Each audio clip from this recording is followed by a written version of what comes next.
Good morning and welcome back to the JumpStart Sports Show. As always, I'm one of your hosts, J Money Swag. Oh, I forgot the swag in my name. Fuck. Dollar sign.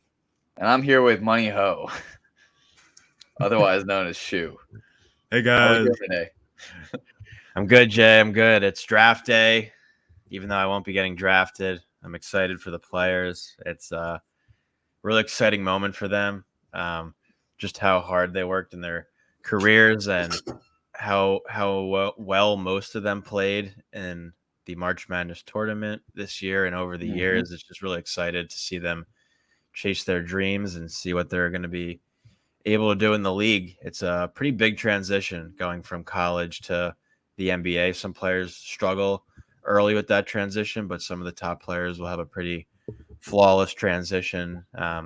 Some big names in the draft this year, and they could really make a difference on some of the more struggling teams in the league over the years that have been pretty bad.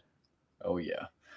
Something I always think is so interesting about the NBA draft is, unlike the NFL draft, where you have to be in the college space for 3 years minimum, and then you can declare. The NBA is always, there's always exceptions. There's some people out of high school still. If you remember, like Anthony Simons, excuse me, and then you have people who are one and dones, and so what the draft always look at Kyrie. He didn't even get right. through one season with Duke, and he's one Exactly. of the best guards in the league. So, or Nerlens Noel only actually played like 6 games and was still a top 6 pick. And it's just like, rest in peace. Got rid of Drew Holiday, brought in Nerlens Noel, future Nick. That's right. No, I mean, it's just interesting because they always seem to do it based on raw potential more so than like production. That's usually how it works. But so usually these are swings. I feel like more so than like an NFL draft where they're pretty known commodities. These are all swings. So any of them could bust, I feel like. Very possible. Really let's get into as a Sixers fan, as you know, no number one pick is guaranteed success. It's not just the Sixers too. There have been a lot of other players in the league who have been busts, but so it is kind of a risk at the end of the day, but you're hoping you're making the right decision. Yeah, I mean, I can't tell you the amount of times the Knicks have missed on a pick. Kevin Knox, Frank Ntilikina. God, oh, God. And then we got Dennis Smith Jr. in a trade with Kristaps, and he sucked too. So, basically, I hate my life. But we'll see what happens tonight, and we'll get into the NBA draft in a second here. But let's just go through a little bit of news, shall we? We shall. We shall. So the first thing is Jordan Poole. What it didn't add into this is actually Jordan Poole and Andrew Wiggins are expected to be extended by the Warriors. Poole is supposed to get an extension in the $100 million range. I'm sure that's over probably like 4 years. Do you think he deserves that much money? And do you think? I mean, I don't know what the range of what I'm sure Andrew Wiggins is going to get paid because he was number one pick. Actually, that was a while ago. Now that I think about it, that was the same year as Embiid, right? I believe so. I'm not sure. It was a 2014 draft. The Timberwolves picked him number 1 overall. Jabari Parker went 2, and then I don't know if that's the same draft as Embiid. Yeah. Well, if you remember, actually, the Warriors were involved in a trade discussion then with Klay Thompson and Andrew Wiggins. It's a really long time ago, and it is Embiid on 3. Yeah, okay. And that one ultimately fell through, but he ends up a Warrior anyway and a future champion. So what do you make of like the extensions of both Jordan Poole and Andrew Wiggins for a team that's, I mean, it's like their team is really interestingly constructed where half of them are kind of on the back end of the career, and then they got guys like Kuminga, who is a rising star. Poole, Wiggins is still, kind of fairly young. What do you Yeah, think? it's interesting the turnaround, and this is kind of why like shows like First Take and some of the reporters just are so tough to watch sometimes because the second a team starts doing bad, they start just like bashing on them and they lose hope and they're talking about the end of their dynasty and how Steph will probably realistically be a Warrior for life. But I think they were talking at the time about how like Clay and Draymond could go elsewhere, break up the band, and then just come playoff time, Steph comes back healthy. Clay, like what a story he had, him coming back from his injuries and how he was able to stay healthy throughout the season. They turned it around and they were unstoppable in the playoffs. Mhm. Um, so that big three will realistically be in a Golden State uniform for their entire careers. Um, and then you have those three players right there, and they have been unstoppable over the past 8 seasons. Over the past 8 seasons, they've made 6 championships, winning 4. Like, if that's not a dynasty, I don't know what is. Agreed. But they're just as frustrating as that team can be. You can say what you want about Draymond, and um, especially when they had Kevin Durant, they were a tough team to watch. But Yeah. they're one of the best teams this league has ever seen in NBA history. And then Yeah. you go out on top of those three incredible players, and you add guys like Jordan Poole, who's gonna get a fat contract. He didn't really show up too much in the finals, but he didn't really need to with what Steph was doing and what some of the surrounding players are doing. But when you're building for the future, and like you said, those big three are on the latter stretch of their careers, you need to start building around the younger guys. So locking in a fat deal with Jordan Poole is definitely a big deal. That's definitely a must for them. Mhm. Um, I don't know. Like I'm still not big on Andrew Wiggins to be honest, but he deserved everything he went through this year. They brought him there for a reason. He was in my mind. I always thought of him as like a Harrison Barnes upgrade, but he was just phenomenal this year. We talked about how it was questionable if he should have been an All-Star starter, but they picked him for a reason. Even though the All-Star is kind of a joke, it's still a big It's such a accomplishment. joke. Yeah. It's still a big accomplishment. And then for him to perform the way he performed in the finals at the biggest stage, he definitely deserves a contract extension. I don't know how many years they want to lock that in for, but having depth on that roster, it just goes to show you like to win a championship, you have to have depth and you have to have at least two all-stars on your team. That's just kind of the way it goes. You look at all the past NBA finals teams, they've all had those two things. So they really need to lock in those players, build around the younger guys. Gary Payton's another story that's kind of incredible. Yep. He's Agreed. not like one of the top players you'd think of on their team, but he provided a lot of spark to that team, and his story is just kind of incredible. He was unbelievable on that team, even after the injury when he came back, because Dylan Brooks is a dick. Yep. Once he came back, he was unbelievable. He was guarding everyone from Jalen Brown to Al Horford, and this dude is like Yeah. 6'5". He's just a defensive menace. Um, yeah, I love Gary Payton Jr. I thought he was great even when he was I don't know if he was drafted by the Rockets or he was undrafted and went to the Rockets, but I always followed Gary Payton Jr.'s career. Um, and he was in the G League for a while, but like he's really improved the offensive game, and defensively he's been he's Gary Payton, he's the Gloves' son. Like of course he's amazing. Yeah. I mean, he's 6'3", which is considered like Oh, okay, yeah. So I in a said way, 6. in a way, it's considered like being a little bit small for the NBA, but Mhm. his bounce is incredible. He can fly down the court. Um, and his story of just how I think it was after the G League, he didn't get any looks from teams, and he Yep. just wanted to stay with the Warriors. So he was willing to be a video production assistant or something like that. And Oh, really? I didn't see yeah, he, that. he was trying to get some type of job with the Warriors just to stay in basketball because you never know if you get a chance. And sure enough, that's exactly his plan worked to perfection. He got a chance, got a 10-day contract, and made the most of it. And now he's a world champion. Wow, I have not seen that story actually. I could be Um, wrong, but I don't think his dad ever won a championship. So I don't know.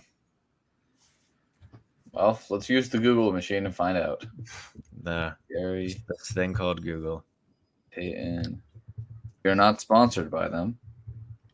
But the Warriors were just incredible this year. He did win a championship With in who? 2006 with the Heat. Oh, okay. So that was like the D Wade era. I mean, I don't.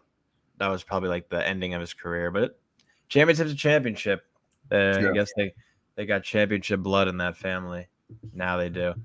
Um, but yeah, Yeah. yeah. Um, Do you think the Warriors will repeat next year, or is there another team that you could see getting in their way?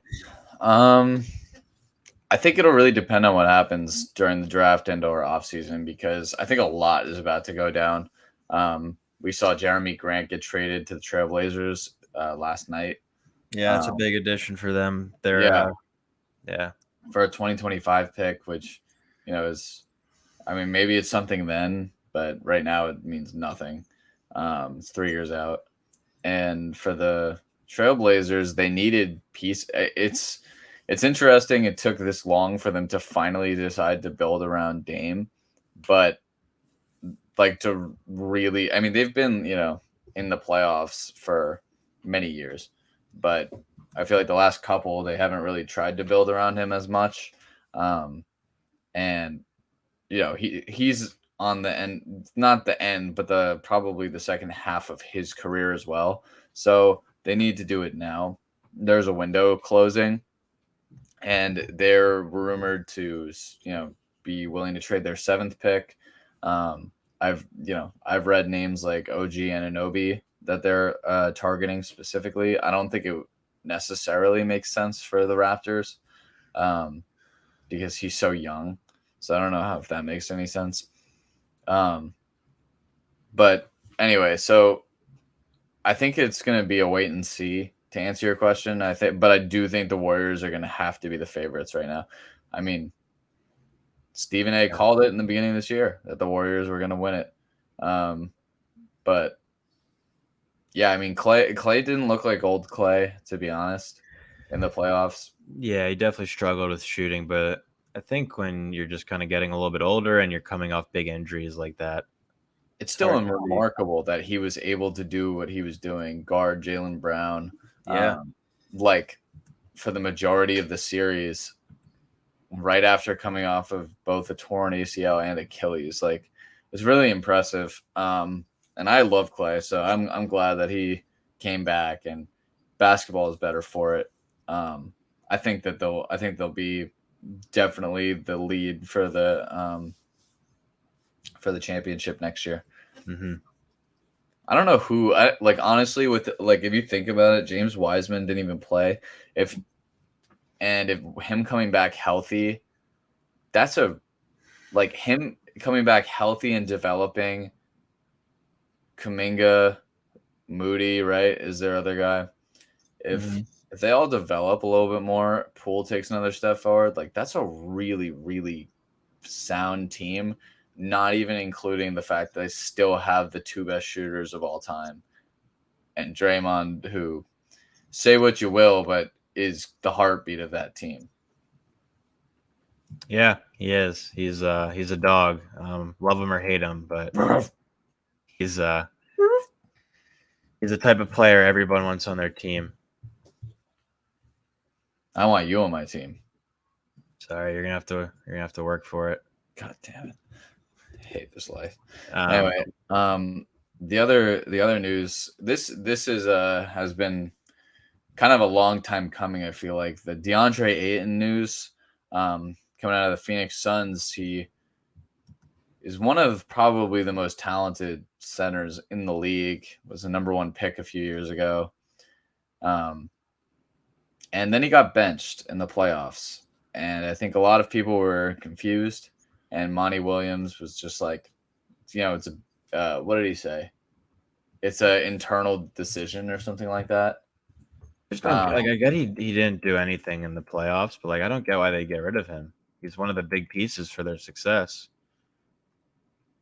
he said, Do, do, do. Yes, I agree with that. I think there must be something. He said, yeah, he said it's internal. That was the quote from Monty Williams on him only playing 17 minutes. It's crazy. I mean, he's an all-star, Yeah. and they really do need him to win. But apparently, they're shopping him. They don't want to give him the max, and they're shopping him to everyone. I think a team, I really do, like the Pistons, are rumored to swing on him and give him the full max to pair him up with Cade Cunningham. That would be pretty interesting for the Pistons. I like all the moves, honestly, that the Pistons have done. They're historically such a garbage franchise, but like I really like their moves. Like with Killian Hayes and Cade Cunningham, Sadiq Bey was an awesome pick. Um, and then they brought in Marvin Bagley for nothing. And he's been, he's solid. He was a top 5 pick, top 4 pick. Also, I don't think DeAndre Ayton ever made the All-Star game, but he's definitely been like in consideration. He's definitely a top center in the league. Mm-hmm. And I just like, at least for the Suns, like they shouldn't have lost to the Mavericks. And No, and I think you and I had this talk, like the Warriors were red hot and they beat the Mavs 3-1, but I still believe the Suns would have given the Warriors a better series. totally. I agree. CP3 is getting old. He might just be cursed that he isn't going to win a championship. One of He's the not best allowed to. guards in the league to probably never win a championship ring. Mhm. Allen Iverson's definitely up there. John Stockton's definitely up there. But he is getting older. But Devin Booker is the face of the league, in my opinion. Come the next 5 years or so, when the big names like LeBron and Steph start retiring, the younger generation starts stepping up. But if they're gonna try to get back to the finals, I just don't think getting rid of Aiden is the answer. We're just gonna have to wait and see how it plays out. But I don't know why there's so much talk about him going to the Pistons. I get they're like a young rebuilding team, but I don't know. I don't get why he would want to go there. The money. Obviously, it's a money reasoning, Yeah. but I think the Suns should give him at least one more year, give it one more go. Something must have happened inside that locker Locker room, room. or maybe just like the organization, that they are like off of him. But yeah, we'll have to see. I mean, there's definitely a lot of teams that can make a play at him. Yeah, there are a lot of teams that could use a center. Yeah, and they'll have to do a sign and trade. I cannot imagine the Suns are going to let him go for nothing. Yeah, I don't think they'll let it happen. I think they'd rather sign him for a year, match whatever it is, and whatever, do what they have to do to make sure that they get something back for it. There, a couple other trade rumors just to really quickly bring up, or these also kind of just this one surfaced out of nowhere. DeJounte Murray, that one came out of nowhere yesterday. Mhm. It's kind of hard to sift through what is real and what's fake. He even, tweeted some eye emojis, which, whatever the hell that means. And supposedly the Spurs and Hawks were very close to doing a blockbuster trade with John Collins, Yeah, centered around DeJounte Murray, who supposedly the Spurs will need a Drew Holiday-like package, is the words they used, or the reports used. Do you think something like that would make sense for the Hawks? It's kind of interesting that they want a second guard, like, who can also bring up the ball, because DeJounte Murray is a very, very good player. yeah, I really, really like DeJounte Murray. Always have, even when he came out. And I think he was number 30 or something like that when the Spurs took him.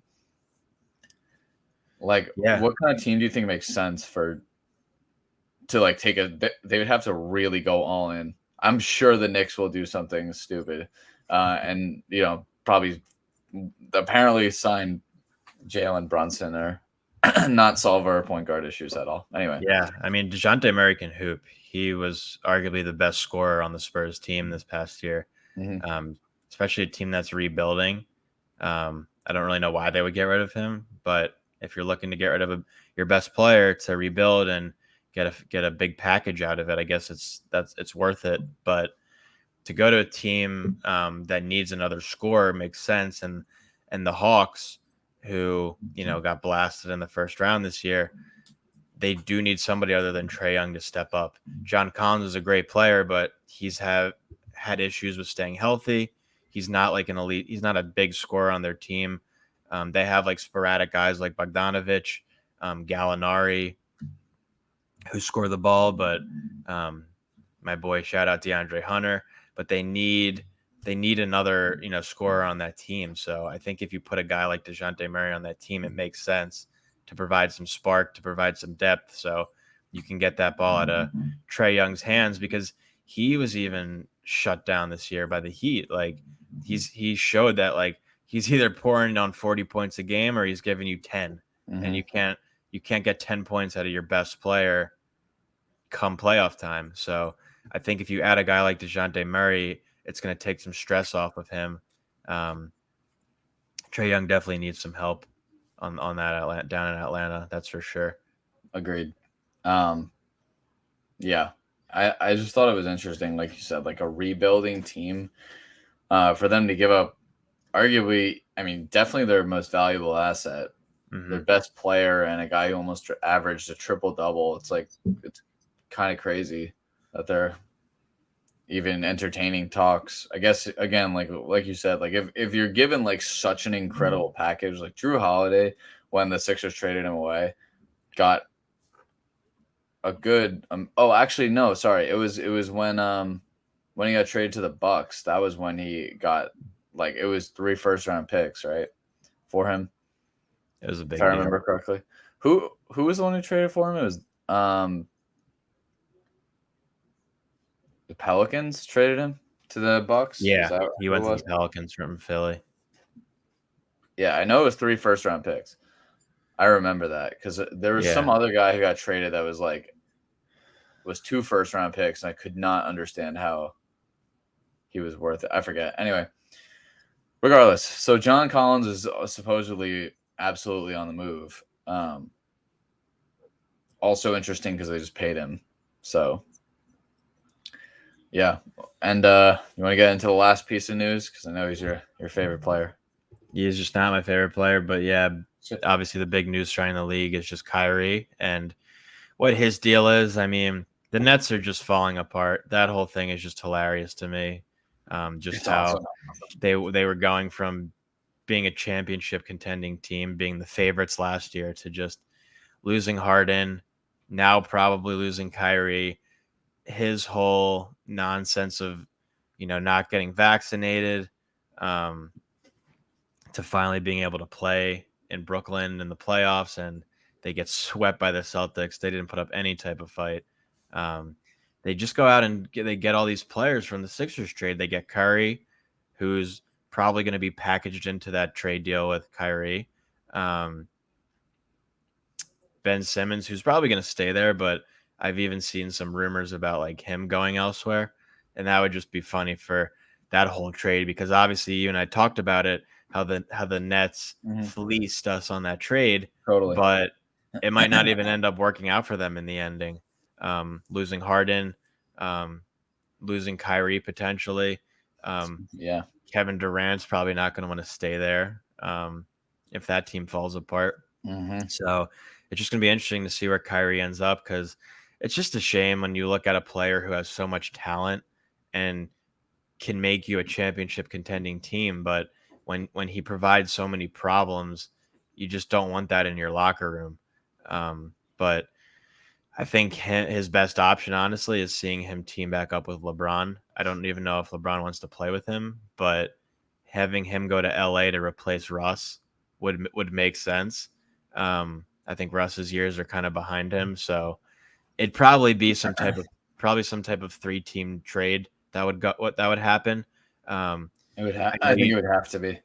I know you want him going to the Knicks, but the Knicks are in need of a point guard, so it makes sense for them.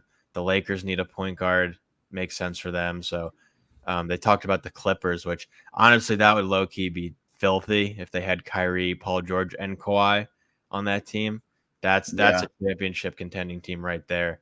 If they went and made that move, so they're two of those three options make sense if Kyrie were to be wheeled and dealed.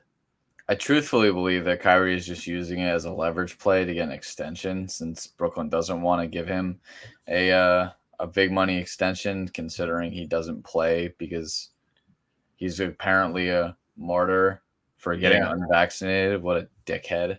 If Yeah, you're gonna give a player of his caliber a lot of money, you want to know he's going to show up for you, and that's the totally. risk. That's the risk teams are going to have to take, and I don't think they want to take it.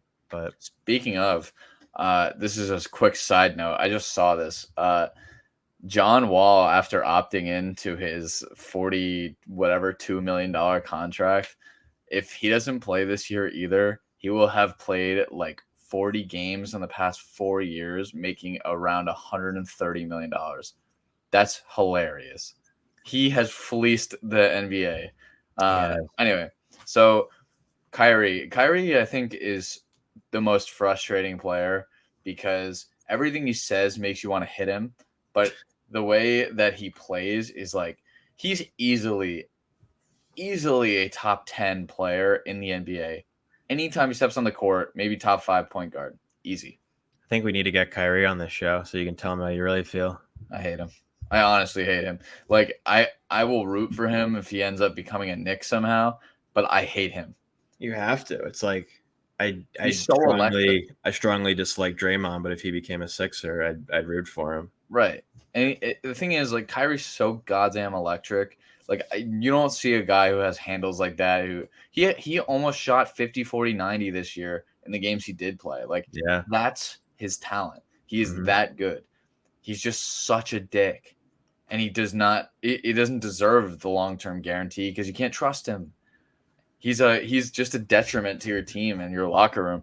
But I think if Brooklyn lets him go, Durant's not staying. I think you're right. Like Durant's gonna want out too. I'll So go I'm back to sure Golden teams are State. go back to Golden State. That they'll win another chip easy, so maybe. Anyway, so I don't know how the financials would look. I think it would have to be a 3-team trade. I don't know how the Lakers or Clippers could take I'm on that sure kind of money. I'm sure there's teams out there, kind of like Antonio Brown in a way, where they just say Mhm. like, you know what, screw it. We might not we might be giving up a lot of money. We might not get a full season out of him, but he's just so good. So let's see what we could do. Try to Agreed. butter him up, but Like a nice I could also very easily see him staying in Brooklyn, and it'll be the KD and Kyrie show, and maybe even Ben Simmons. See how that goes if Baby Ben can get off the bench and start playing. He really could be come. I mean, I know you don't want to see this, but he could come back and be really good. I mean, he should. He's one of the best defenders in the league. He doesn't need to shoot the ball when he has KD and Kyrie around him. That would be a dangerous team, but Yeah. they just have too many issues, so it's hard to Imagine root having for James them. Harden on that team. That'd be an I all-star couldn't help team. it. Okay. Should we get to our NBA Maki Mock? We shall. All right. There's 32 or is it 30? 32 first round picks in the first round, which is a lot. I apologize. It's only 30. I was going to say 32 is the NFL. That's the NFL. But yeah, let's just do it's 30, but since it's a lot and we want to kind of get through this, we'll do the lottery picks. So that's the first 14. Yeah. We'll throw in a couple extra just because we like you. Like it a lot. I like it. Yeah, so let me start off from the tippy top. Tip tap to top. There's been like the draft, the betting odds have like changed substantially. They've swung big time in the favor of Jabari Smith, for him to go first. And any of these top three picks, I think the Magic at number one could use because they're a young team with a lot of young talent. They're obviously these younger teams with the first three picks, the Magic, the Thunder, then the Rockets. They're all in a rebuilding process. And as I touched on before, there's no such thing as a safe pick, especially at number one. You can easily bust. You can Mm-hmm. easily trade them away. They can easily break your heart. But I think the pick that does just make the most sense for the Magic is taking Jabari Smith. He's arguably one of the best shooters in the draft. Mm-hmm. He Easily. balled out at Auburn. He's a top defender, and just kind of building him around guys like Mo Bamba and Jalen Suggs and Cole Anthony, who need to find their place on the team. They struggle last year at times, but they can make some noise in this league, and they're kind of rebuilding around those types of players. Wendell Carter Jr. They have talent on their team, so I just think adding a guy like Jabari Smith and his presence just makes sense for the Orlando Magic. What do you think Yeah. with that first pick? So I completely agree with you. I think the only thing I will say is like the Magic historically have gone with guys like Chet. Like I think it will be Jabari because he's the safest. I can't speak. The safest pick that you could possibly have in the draft. He's probably top two shooters, top three shooters in this draft. He's a freak athlete, a great defender, like you said. He's a walking bucket, and he is what they need. With that said, they really usually take guys like Chet. Like if you think about their previous guys that they take, like lanky, long guys like Mo Handsome. Bamba. What? Nothing. Go ahead. You said gets him? No, I said handsome. Oh, yeah. Mo Bamba. They took Jonathan Isaac, who's also a very lanky kind of guy. I was So trying to think of his name, and I was thinking Isaac Bruce, and I'm like, that's a football player. So I'm just gonna shut my no, mouth. yeah. So I agree with you. I think it will be ultimately Jabari Smith. The top three I feel like are pretty set in stone. Not necessarily the order that they'll go in, but the top three players will be in the top three. So Yeah. anyway, I do agree with number one. Who do you have at number two? The Oklahoma City Thunder, the craziest team. They have like 17 first round picks in the next 5 years. Yeah, Six, they're 6 years. they're gonna be one of the best teams in the league, I say, Yes. in a dozen years or so, no Great. doubt. But so right here, everyone thinks like if Jabari goes one, there's no doubt the Thunder take Chet. But I'm not a big Chet fan. I'm not high on him, and I think it would be a mistake taking him. I think the Thunder need ball scorers. They have SGA, who's their primary ball scorer. I They love brought SGA. last year. They brought in Giddy, who's one of their primary ball scorers. I think if you want to win, you need guys who can score the rock. You need playmakers, and I think Paolo's that guy. I think taking guys out of Duke is always a good choice. Paolo was, if not the best player on Duke this past year, Mhm. and I know that the Thunder like bringing in these tall international guys. They had Pogachevsky. They brought in Giddy, but I think it just makes sense for them to add to guys to surround SGA, Lou Dort, Giddy. If you add Paolo into that mix, he's a playmaker. He's someone who's going to distribute the ball, and he's gonna give you at least 20 points a game. I think he's You think? I think he could easily win Rookie of the Year.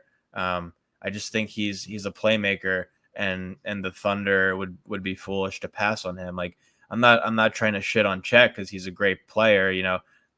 There's not too many 7-footers that come into the league who are going to make a presence, because Chet's absolutely going to make a presence in this league, but he's just going to get bodied down low. He's too skinny. And you look at someone like Embiid, like when he came into the league, he was skinny and he put on a lot of weight. And look at him now. Mhm. Or Porzingis, same thing. Exactly. It was a stick. So yeah, he just needs to kind of develop into his body, hit the weight room, start eating more food.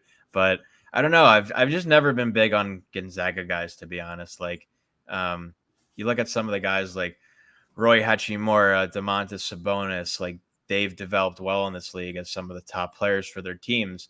But I don't know. I've never really liked Gonzaga guys in the NBA. You see guys like Adam Morrison who have been busts.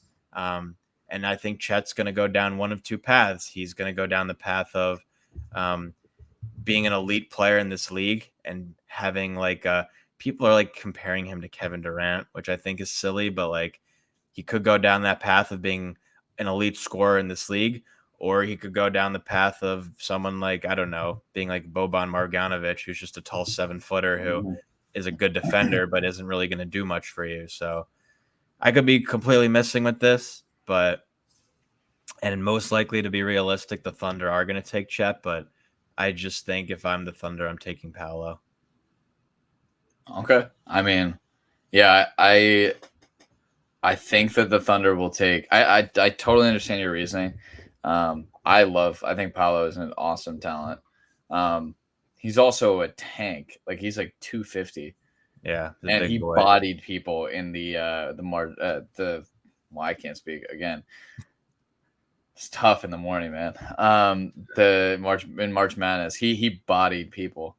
He was definitely the best scorer. He was the go-to guy. He's a playmaker. He's everything you want on a team. I just think that the Thunder will go Chet because of his sky high upside. Yeah. They have so many swings on this. Like if you like that's the one good thing about their team. In a few years, they'll be able to package those 17 first round picks into 3 quality players, Mm-hmm. or they can hit on some, and they have. They got SGA. Um, Yeah. they were able to draft Josh Giddey, who was a revelation. I didn't even think that Josh Giddey would be what he is so quick. He was an amazing playmaker, and he was a great defensive player too. And they have guys that they've developed like Lou Dort out of nowhere, who they might have to package up if they're going to try to move up from 12. Mm-hmm. Um, but what they don't have is big men. Chet is the biggest men, Yeah. and I think that with his intangibles, that's what makes sense for their team. Mm-hmm. Um, I also think that the Rockets are strategically waiting for a guy like I think Paolo is who they assume they're gonna get anyway, and Yeah. they don't really care. I think Paolo's their guy. The Rockets' is guy. They just let Christian Wood go to the Mavericks. Yeah. It was such a low key like trade because everyone's focused on the finals, so they just kind of Uh-huh. slipped it in. Yeah, with consent. Yes. And yeah, so anyway, so I think Chet will go 3. Or sorry, well in this mock draft, Chet will go 3 to the Rockets. I don't. There were some reports that he might slip because of like medical concerns, like he wasn't giving everyone his medicals or something like that. It was very briefly mentioned in one of the. Anyway, so I disagree with you. I think Chet will go 2, but I understand why you think Paolo should. Yeah. I mean, for the third pick, the Rockets are going to be fine taking They'll be good with whoever the whoever. Thunder don't take. But, Yeah, these are you 3 know, All Stars, maybe. but yeah, if we're being realistic here and Paolo ends up going to the Rockets, that is like, huge win for them. Mhm. They need more playmakers on that team, another team that's rebuilding other than Porter and why am I blanking on his name? Who's the other For what team? um the Rockets, not Kevin Porter Oh, and the other guy. and Jalen Green. Yeah, Jalen Green. They need like a primary ball scorer on that team. So taking Paolo makes sense, but also if for some reason Paolo did go to, and I'm correct, and I can laugh in your face, Do it. the Rockets taking Chet is a big win for them too because they already have Sengun down low. But there have been a lot of teams in this league who take on that and embrace the like twin tower type mentality Totally. of having 2 big men down low. We've seen it more and more in the league. So having those 2 defenders down low would make them almost impossible to score on in the paint. Yeah, So especially either considering check and shoot 40% from 3 point. exactly, yeah. So either way, the Thunder and Rockets are going to be happy with whoever they end up with. Yeah, I agree. This is someone you'll probably talk about with the Kings pick at 4. but I just kind of like wanted to throw this in there. I don't think it's completely, and this wouldn't happen, but like, I don't think it's completely crazy to think that like the Rockets would be interested in taking someone like Jaden Ivey out of Purdue because, as you touched on earlier, John Wall's career is most likely done in Mhm. Houston. Um, don't even know like how he's going to even be able to bounce back from his injuries. He's also just getting older, so I don't really even think the Rockets really want him. Um, I think it's the Thunder who would want yeah, him. Um, they need the Rockets need a ball handler, like they need a point guard. They don't really have any depth at the point guard position. I'm pretty sure the only point guard on their team is Dennis Schroeder. So no, they have Kevin Porter Jr. he's He a brings the ball up for them. okay, but like they need a point guard though, like a primary point guard, and they don't really have that. So I think it would make sense for them to want someone like Jaden Ivey, but Mhm. obviously they're not going to pass on Cheddar Paolo. Yeah, I think the Thunder will try to get up to 4. I think my bold prediction is they will end up moving up to 4. I think they Mm-hmm. have the assets to do it. Um, they they will take him. If you can think about what a dynamic trio of putting Giddy at the 3, or I mean, it's kind of like positionless basketball right now. So like it really could be interchangeable between Jaden Ivey, SGA, and Giddy. That's like a really dangerous trio to be able to bring up the ball. If Jaden Ivey ends up panning out, I think so. To go with what you're saying, number 4 is the Kings. I think that Jaden Ivey will be the 4th pick. Whether that is the Kings staying pat because they take point guards every year, even if they have them. They took Halliburton having 2 point guards already. They had they had 2 point guards and took Davion Mitchell. They make no sense. That is just the Kings. They have a lot of leverage at this pick. Um, they are trying to, make the playoffs for the first time in almost it's like 20 years or something like that. Um, Since their KD era. no, they've never had Katie. I thought you were talking about the Thunder, Oh no. Sorry, I'm talking about the Kings. the Kings. Yeah, The I don't Kings. even know. I guess their last time would have been like Chris Webber, maybe then. Yeah, so somewhere like C-Web. years ago, years and years ago. But I could see them staying pat and taking Jaden Ivey. That is something that they would do, and Yeah. because it makes no sense. But I think, according to Woj too, they will wait until the minute of their pick, and they will just take the best offer that's given to them. I could see the Pistons coming up. I know the Pacers have had talks to come up. Keep them in Indiana because that's where Purdue is. Um, I could see them. I don't know. I could see the Wizards coming up because they are also are trying to come up from 10. And I know the Knicks are trying to come up, but I think that rumor is too good to be true, and I don't think that the Knicks will end up pulling that off. And it's unrealistic to me. Um, but I think that's whoever trades up, the Kings are going to get an absolute haul. I Mhm. know what the Knicks offered, like multiple first round picks, young players. Like I can only imagine how much they're about to get if they do make this trade. Mhm. So that's who I have it for. Right now, the Kings, but it could be anyone who comes up. My guess is the Thunder will end up trading up. Number 5 is the Pistons. Benedict Mathurin. I don't know if I pronounced your name right, so I'm sorry. Out of Arizona, he Doctor is a Strange. he.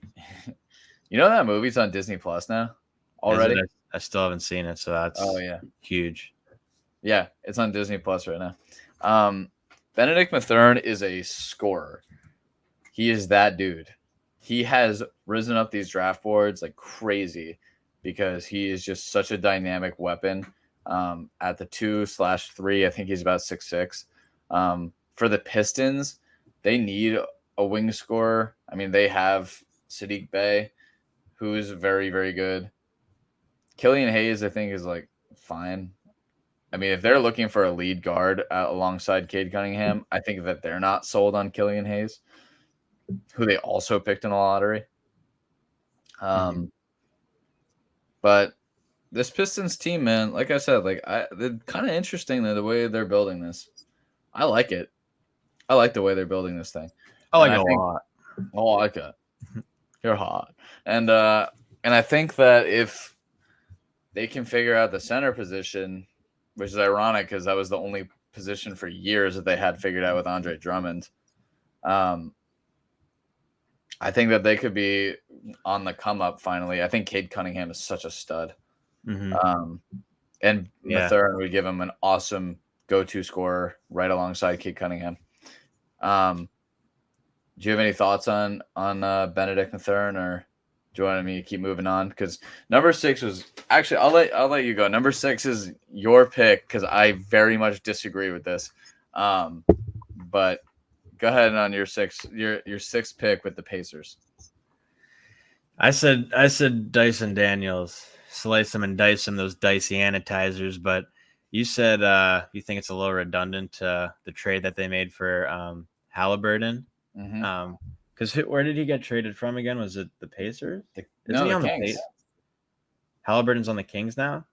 Was on No, the yeah, Kings, he now came on from the the Kings to the Pacers, and yeah, so Halliburton, you think it's a little bit redundant, which like I can understand. I can understand why you say that, but I don't know. I think Lanky there's just a lot of playmakers hype on can't play Dyson. defense. Yeah, I think there's just a lot of hype on Dyson Daniels, and it's like, um, he's one of the better guards like coming into the league. I think, coming out of the G League, right? Yep, I think he's the G Um, League Ignite. Was his yeah. thing. I just think he has a lot of talent, and the Pacers need talent on their team. They need like you know playmakers, ball handlers, guys who are going to distribute. And I think he's just like a top name. And if he's still there in this draft, it's going to be hard for them to pass on him unless they decide to go elsewhere, like Keegan Murray or something Yeah, like that. I think they're going Keegan Murray. If the board falls this way, I think Keegan Murray makes too much sense for them. I don't even know if they have a 4 right now.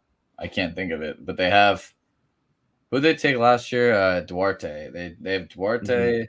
They're gonna trade Brogdon, so they do need another ball handler for sure. But Halliburton and Dyson Daniels are so similar. They're both like 6'8". They're both point guards. I don't know if Dyson Daniels is working on his shot. Halliburton is actually low key a very good shooter. And they're both distributors who can play defense. So if that's the brand of basketball that they want to have, the more the merrier. But I just I don't see it. I think that Keegan Murray is perfect for them at the kind of interchangeable, more like a 4 than a 3, but um, forwards are forwards in this day and age. Draymond Mm-hmm. is a 6'6" power forward, so anything can happen. Um, yeah, so that's what I think. And then number 7 with the Trailblazers. There's been a lot of smoke around this, but they also might trade out. So You don't want Shaden Sharp out of Kentucky, kind of one of the bigger mysteries of this draft. I shall call her Mystery. I shall call her Mystery. I think I put that for a different one. I actually did write that. Like I shall call her Mystery. Did I do that for? Yeah, I wrote number 12. I call her Mystery.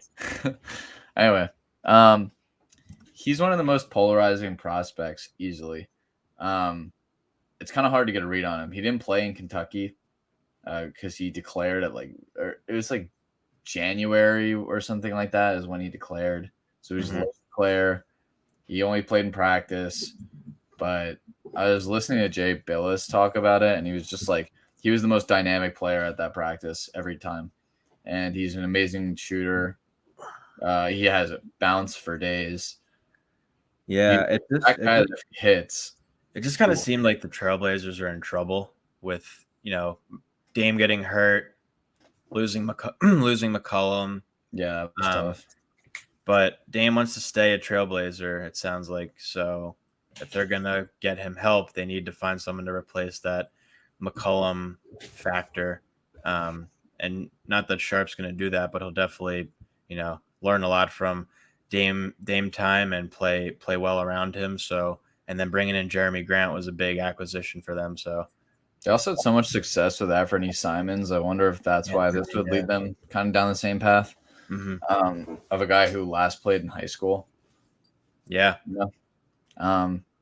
But I mean, do you think this trade? What am I saying? Do you think this pick will be traded, or do you think ultimately they will stay pat? I think they'll probably stay with it, but it's just kind of a matter of what they could get for it, because it's definitely it's a top 10 pick. You got to get something for it. It's just a matter of what they're looking for. Because if you're just going to trade it for like more draft picks, that's not really. I think that's just kind of a waste. But they're probably trying to get some player out of it if they're gonna do that. See, okay. So for number 8, I think for me it's interchangeable. I think that Dyson Daniels will go here. But why don't you talk on why Keegan Murray makes sense for the Pelicans? Because that's what we have in this draft. Yeah, I mean, I think Keegan Murray would be a good pick out of Iowa for the Pelicans. It's just like Zion said he wants to stay in New Orleans, but his health is just kind of like so up in the air. Another guy, like I don't know if you want to write him off yet as being a bust in the league. You can't just yet, but like I don't think so. He was just one of the most dominant physical players coming out of Duke, and he's had some early injuries in his career, which is never a good sign. But they didn't want to take this path, but I think the Pelicans need to kind of build around that scenario, and they need to prepare for the worst. Assuming he comes back this year, and he's in good shape and he loses weight and he lays off the Mountain Dews, he'll probably be just fine. Yeah. But I just think Keegan Murray would be a good fit for the Pelicans because he's a good shooter. He has the capability to be a top player in this league one day. I just think he played really well for Iowa. So I just they need depth on that roster as well. So we'll just kind of have to see what path they take here. But I think Keegan Murray's hard to pass on if he's there at that point. And then let me just throw this out there because I think Dyson Daniels for them makes a lot of sense if he's there also. They need a lead guard pretty desperately. They have obviously they have Alvarado as their backup, but then they also have Devontae Graham. So yeah, Devontae Graham really is like a 2 though in a 1's body. Like he's a scorer. He's a damn good scorer, but he's a scorer. He's a Graham good scorer. Sorry. No, you're right. I think that they would want a distributor alongside Graham. Alvarado's not a starter, although his pickpockets are so funny that when he just like stands at the other side of the court waiting and hides, and then he comes around. So at 9 we have the Spurs. Why were we talking about the Spurs earlier? You like mentioned them briefly. DeJounte Murray? Yeah, the Murray trade. You're right. But yeah, their first pick is at 9. And they could go anywhere with this pick. My prediction here in our mock draft might be a bit of a reach, but it also makes sense, and I'll explain to you why. And I apologize. I'm probably going to butcher his name, but out of Kansas, the Spurs taking Ochai Agbaji, however you say it. I thought he was just a beast at Kansas, and he's just a 3-and-D type player. He's going to make an immediate impact in the league. I think just with how he can shoot the ball and his perimeter defense, which is like what the Spurs need. And that's just kind of like the players that they're building around right now. So I think, the Spurs just kind of need more playmakers. They need more shooters on their team. So, I think it just makes sense for them to go, and it wouldn't be a bad pick for them to take a guy like him. And as you know, Kansas produces monsters. Monstars. JoJo. So I think it's like it wouldn't be a crazy pick for them. I don't know if they're going to even look his way, but don't be surprised if Agbaji is a top 10 pick in the draft. I could see also a guy like Jalen Duren makes sense out of Memphis, the center. That's a position kind of need, which you don't want to do that per se. Like, Yeah, and then you just look at their history with David Robinson and Timmy D. yeah, They haven't really had a big man down low. Like who's their big man? Jakob Poeltl? Like I don't even know who their I think center it is. is. Yeah, and Jakob Pertl is not a good center. So Like, they really taking he's not even Duran. a good rebounder, and Taking he's a defensive liability. Yeah, taking Duran would be a good move. Um, so I could see that, but Agbaji, or sorry if I again screw your name wrong. That is definitely a Spurs type player. I totally agree with that. Like as Yeah. a wing player, like, he just does it all. I don't know if he'll last to this point, but at number 10 for the Wizards, we have Johnny Davis from Wisconsin. Mm-hmm. He's kind of like more of a shooting guard, but he's a shot maker. He has a ton of explosiveness. So he's coming out as a sophomore. He he didn't shoot the three well this year. He shot like 30% from three, but he was the Big Ten Player of the Year, and he's a walking bucket. And he showed a tons of improvement from his first year to his sophomore year, which is kind of what he wanted to see. I just think that next to Brad Beal, who I mean, maybe I kind of understand why Brad Beal needs a guy like a Dyson Daniels, like a true point guard distributor. Mm-hmm. Because how funny would it be if John Wall ends up going there, like after he eventually gets a buyout? Going where? Back to the Wizards. Huh. Because it's kind of funny, like that they need a guy like John Wall, Yeah. like a point guard who's a good distributor and a good defender. John Wall.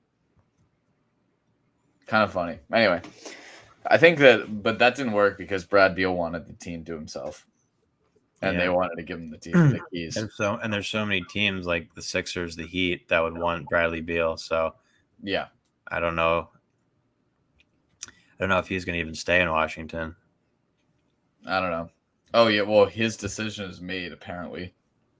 So if he does go, I mean, that'll probably open up things for Johnny Davis. They'll be so bad without him, but Johnny Davis would be a very good player for them. I think he's a walking bucket. So number 11, close to my heart, New York Knicks. Just a moment of silence for the fact that we haven't moved up and in the NBA draft lottery 20 years. It's fucking rigged, obviously.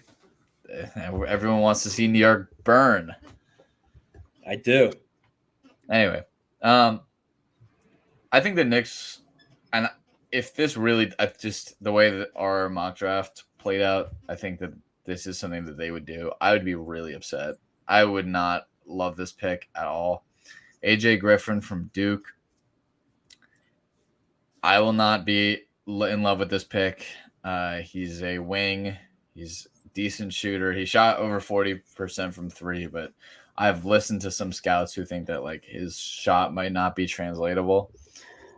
He has injury concerns, and his defense is like he's got the intangibles, but his defense is like fine. He wasn't that great at Duke for what like how high he was ranked in high school. Like he didn't play up to snuff. He still was fine, but like obviously he's good enough to be a top 14 pick. But I don't think that they will stay at this pick. I think. Well, they've been I don't really know. The Knicks have been involved in every point guard rumor possible. They have been involved with Jalen Brunson in clearing space. That was per Woj yesterday. They have been apparently in talks with coming up to 4 for the Kings, which I hope they do with Jaden Ivey. That would be sick. That was from Ian Begley. They also might trade out, which is something Leon Rose, who's the head trust of the Knicks, does a lot. And I could also see them trading for Brogdon, but apparently they won't give up the number 11 pick, which I'm glad. They shouldn't give up the 11 pick for him. Brogdon is an awesome player, but he's just injured all the time. If you want to be, he's not what they need. Also, he's an older player, and they need youth. They're so bad at rebuilding. It's comical. I tried to just play the NBA draft noise so I could give the next Okay. pick, but Yeah, go ahead. it failed miserably. Oh shit. Sorry. That stinks. Anyway, so let's move on from the Knicks. I'm sure I'll just be disappointed tonight. Number 12. Would you like to take it away? Back to the Thunder. Sure. Another first round pick for the Thunder. They just keep them coming. They have all these picks. Pumping them. So it really, I think, in a way, kind of depends on who they take. But bless you. Assuming they take Chet, thank you. It wouldn't really make sense for them to take another big man. Yes. So here they could go with a variety of different players, but assuming they take Chet, Osman Dieng out of France, played in the New Zealand Australian Basketball League. Yeah, it was New Zealand Breakers was the team. Yeah. So yeah, like you said with the Thunder, they just try to shoot for as much upside as possible. They love their international players. So I could see them even trading up in this draft to try to get him. I think he could be a top 10 pick in the league. I call her if you watch any of I call her mystery. If you look at any of his film on YouTube, which I watched, like when a player dominates overseas, it doesn't always translate to the NBA, but he's just a knockdown 3-point shooter. He's a good rim protector. He's 6'10", but he moves like a small forward, so it's like he can play at any position he wants to. Decent ball handler. I just think he's a player with a lot of upside in this league, and any team who takes him will be hitting a bullseye with this guy. So if the Thunder get him, I think that's like a huge win for them, taking Chet or Paolo and this guy. They just like their ridiculously high upside players. Mm-hmm. Like that's why I could this is why I think that they will end up somehow trading up to 4 or one of those top picks, taking a Jaden Ivey, taking a Shaedon Sharp is another good example of I call her a mystery, but also honestly, people who they don't know anything about who has ridiculous upside. Those are that's their kind of player. Like if you think about it, Giddey, even though I didn't understand it at the time, the reason he went number 6 last year was he I think he was number 6, number 7, whatever he was last year. Giddey, their first round pick, he was kind of a mystery too. I honestly he was an Australian basketball player. People knew that he had the physical tools to be a very good distributor, to be a very good player, but no one knows. And they like those guys who have the intangibles. SGA is a huge point guard. He's 6'5", right? Mm-hmm. Something like that. Did I make that up? I think you're right. SGA height. 6'6". Jesus, he's a big boy. Anyway, so I could see exactly what you're saying. Like with Dieng. Jung. I don't know what his name is. So the Hornets are number 13. So we can wrap this puppy up, put a bow on it, kiss it goodnight. Mwah. Mwah. Lick it. What? So the Hornets are rumored to want to give one of these picks so someone will take the expiring contract of Gordon Hayward. Because they have 13 and 15, so they don't need both necessarily. The more I think about this, I actually think it might be a guy like Sochan from Baylor. We have Mark Williams in this draft. They do need a center for sure, but they also might need a power forward if Bridges leaves. Yeah. Bridges really might leave in free agency. I don't know if they'll be able to pay him. So in this case, Mark Williams, I do think makes tons of sense. They need a center. He was a beast for Duke this past year. So I have a quick question. The lottery picks are 1 through 14. Yep. How are the rest of the picks determined? Is it based off record? Yep. Okay. You are correct. Well, But yeah, I mean, most of the it. Hornets lucked out there with 13 and then getting 15 right off the bat. Well, yeah. I mean, 13 was unlucky though. If you think about it, they got the second to last pick in the lottery. The ones that are towards the end, the lottery is so confusing. But the ones towards the end of the lottery are usually they stay pat. Go The Pat. Knicks, go Pat. The Knicks, for example, like they were slotted at 11 before the draft, the lottery, and so the odds that they were gonna either move down or stay put were the highest. If they moved into the top 5, they could have gotten to number 4. Ironically, that was where they would have gotten.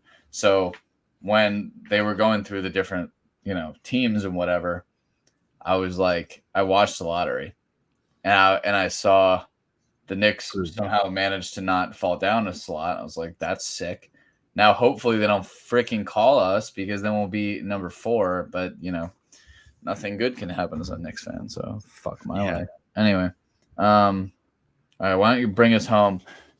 Tucker in, and then Tucker in a little kiss to get the last lottery pick was the Cavs, which I think is a win for them because they shocked the whole league this past year with how good they were. They lost in the first round of the playoffs. Was it to who did they lose to in the first round? Was it the Bulls? No. The Cavs? Yeah, they lost in the first round of the playoffs this year. I'm curious. Look it up. I don't know why I'm blanking on this. I should know this. But they just kind of shocked the whole league this year with what they were able to do. Wait, they didn't even make the playoffs? The Cavs? Yes, they did. They were in the playing game. Oh, they lost the playing games. That's what it was. Because they didn't make like the actual bracket. I forget who it was they lost to. It might have been the Hawks. They lost to the Hawks. I think that's what it was.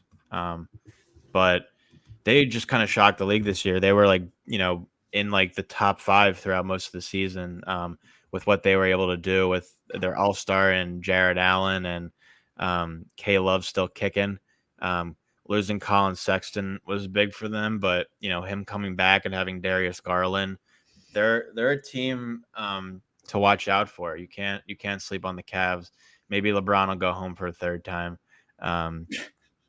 but can you imagine? It's not going to happen, but wouldn't put it past him. But yeah, the Cavs are just like a sneaky good team. Caught a lot of teams by surprise this year. But with this pick, I have them taking Malachi Branham out of Ohio State. The Cavs need another big guy who can shoot the rock because Jared Allen can't really shoot the ball. So to have a guy down low along with him who can he would need to become a better defender. I don't think Branham's the best defender, but he would need to be, work into that, focus on becoming a better defender because you need to defend in this league. I know it doesn't seem like that, but you need to be a good defender in the NBA. And he can also shoot the ball, so he'd be a nice addition to the Cavaliers bench if they went that route. Malachi Branham is 6'5". That's pretty tall. I was gonna say, I was like, I don't think he's a big man. But just his presence down low, having him down low with Jared Allen and like Kevin Love. I mean, he's been seeing less and less minutes over the years. He could still play, but he'd be a nice addition off the bench, adding depth to their roster. I think the reason why I said he's a big man is I think he can guard all 5 positions, but that was at Ohio State, and the NBA is a different story, a different breed, and he definitely needs to become a stronger defender. So who really knows what direction the Cavs could go here, because they could go several different ways. They could go for Jalen Williams out of Santa Clara. They could go for Jeremy Sochin out of Baylor. I don't know if I butchered his name. Ty Washington. I mean, he's a guard, but the Cavs don't need another guard, but they I could have a really Woj go bomb. anywhere with the 14th pick. Woj bomb. Did he just drop a bomb? Well, I feel like all of his tweets are bombs. He just says teams as per Woj. Got to give him some spec. As teams boards finalized today, the 1, 2, 3 of the NBA draft is increasingly firm per sources. Jabari Smith to Orlando, Chet Holmgren to Oklahoma City, and Paolo to the Rockets. Well, I guess I'm wrong as usual, but you never know. Maybe something happens and he breaks his toe walking on stage, and they tell him to go sit down, and they bring Paolo up. But that concludes our mock draft, at least for the lottery picks. The next ones are like, so up in the air. Some of the other picks I just kind of wanted to throw out there real quickly, which I think are kind of funny, is and so many people laugh about this, is Nikola Jovic out of Serbia. The Nuggets have the 21st pick, and I just think that'd be hilarious if they took him, to have the Jokic and Jovic show. That'd be really funny for them. And then obviously just looking at my Sixers, they have the 23rd pick. There's been rumors about them trading it, trying to package like Matisse Thybulle and trying to get somebody, which like would be really juicy to see happen. But what do you think they'd be able to get with that? That's the thing. I don't know. Like Matisse, in a way, like he does have to go because he's probably our best defender, but he can't score the basketball. And even though I'm kind of going against what I said 10 seconds ago about how you need to be a good defender in this league. People don't play defense, and it's all about scoring the basketball. So at the end of the day, like Matisse not being able to hit a corner three in the playoffs when Danny Green got hurt, and James Harden not wanting to shoot the ball just kind of hurt us. So if they want to go ahead and try to package him with the pick, I'm all for it. But you need to get someone who makes sense. Don't just get some random guy. He reminds me of Andre Roberson. He was a bust. But we'll have to see. If not, maybe getting a guy like Wendell Moore at the 23rd pick could be good. But we shall have to see. Draft day is upon us. It is indubitably. Well, I think that's all we got today. Is that right? Steven Shu with the dollar sign ho. Money ho. Money ho. That's me. That's signing off. Please make sure to like and subscribe.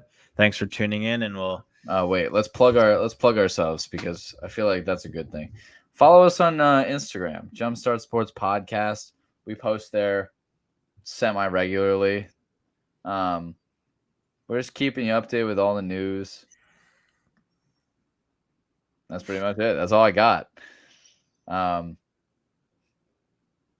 Sports.